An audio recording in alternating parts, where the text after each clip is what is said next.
Hero আপনাদের কাছে already proved, তার সাকসেসফুলি অনেকগুলো সিনেমা আপনাদের সাথে শেয়ার করেছে, আপনাদেরকে ফেস করেছে। উনি একাধারে একজন নায়ক, পাশাপাশি উনি একজন প্রযোজক, সফল অভিনেতা এবং আমার এলাকার মানুষ আদর আজাদ এবং অপু বিশ্বাস, দুজনের নামও সর্বদেশ। বিষয়টা সত্যি খুব ভালো লাগার। সেটা আমার জন্য অনেক পরম একটি পাওয়া, কারণ আমি আবার দীর্ঘ 2 বছর পর একটি সিনেমা করতে যাচ্ছি। সেই সিনেমায় আমি ওনাকে আমার সহশিল্পী হিসেবে পাচ্ছি এবং আমি আরো একটি খুব মানে লাকি বলবো, আমার পাশে বা পাশে যে নায়ক আছেন, যে মানুষটি পরীক্ষিত ছোট পর্দায়, বড় পর্দায় তাকে আমরা ওয়েলকাম করছি। কারণ আমি এবং আদর আমরা দুজনেই যেহেতু বড় পর্দার মানুষ, আমাদের শুরুটা বড় পর্দা দিয়ে, সো ছোট পর্দার একজন হিরোর সাথেও আমরা সে স্ক্রিনটা শেয়ার করব।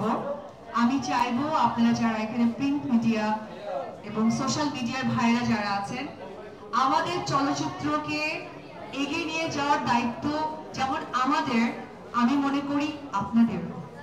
আমাদের একটি পজিটিভ নিউজ, পজিটিভ ভাইবস বাংলাদেশের লোকদের কাছে, বাংলাদেশের দর্শকদের কাছে পৌঁছে গেলে যে আগ্রহটা বাড়ে, সেই কাজটি আপনারা করবেন।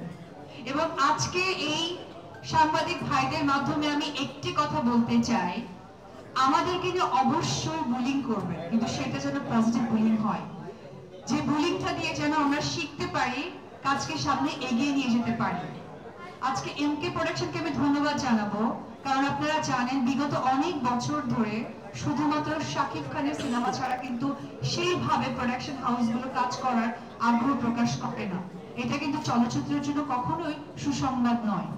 তো সে যেহেতু চিন্তা করেছে, তাকে ইন্সপায়ার করার দায়িত্ব আমাদের প্রত্যেকটা মানুষের। আজকে এই যে ক্যামেরাগুলো আপনারা এখানে উপস্থিত হয়েছে এবং আপনাদের উপস্থিতি আরো ডে বাই ডে বাড়বে, যখন চলচ্চিত্রের সংখ্যা বাড়বে, শিল্পী বাড়বে, কাজ বাড়বে। আমি একটি কথা আপনাদের সাথে শেয়ার করি, হয়তো এখানে অনেক জার্নালিস্ট ভাইরা আছেন, আমি যতদিন থেকে কাজ করছি তখন আপনারা এরকম সাংবাদিকতায় আসেননি, এইভাবে ক্যামেরা ধরেননি, অথবা আপনারা প্রশ্ন কি করতে হবে আপনারা জানেন না। এবং এখানে আরো অনেক সাংবাদিক ভাইরা আছে যারা আমাদের মেকআপ রুমে বসে চা, আমাদের সাথে লাঞ্চ করেছে, আমাদের ইভিনিং এ আমরা একসাথে স্ন্যাক্স খেয়েছি, আড্ডা দিয়েছি।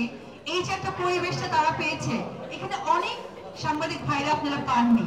তা আমার কাছে মনে হয় যারা এই ধরনের ভালো লাগার সময়গুলো আপনারা পাননি বা শেয়ার করতে আসেননি, তাদেরকে পার্সোনালি আমি অনুরোধ করে বলবো যে চলচ্চিত্রের সুন্দর একটা সুসংবাদ যখন আপনারা সোশ্যাল মিডিয়াতে দিবেন, মানুষের কাছে একটা গুড ভাইবস তৈরি হবে, একটা প্রোডাকশন বাড়বে, প্রোডাকশন কাজের জায়গাটা বেড়ে যাবে। শুধু নায়ক নায়িকাকে ছোট করাটা কিন্তু আমাদের মূল লক্ষ্য নয়। আমি সোশ্যাল মিডিয়াতে দেখেছি অনেকেই আজকাল এআই এর মাধ্যমে ছবি, এআই এর মাধ্যমে নিউজগুলো করে। আমি চাইবো এটা আপনারা করবেন, কারণ কি আপনারা যেহেতু সোশ্যাল মিডিয়ায় অলওয়েজ অ্যাক্টিভ থাকেন, আপনাদের কাজ সোশ্যাল মিডিয়া দেখা, আমাদের কাজ আপনাদের কাছে কাজ উপহার দেয়া।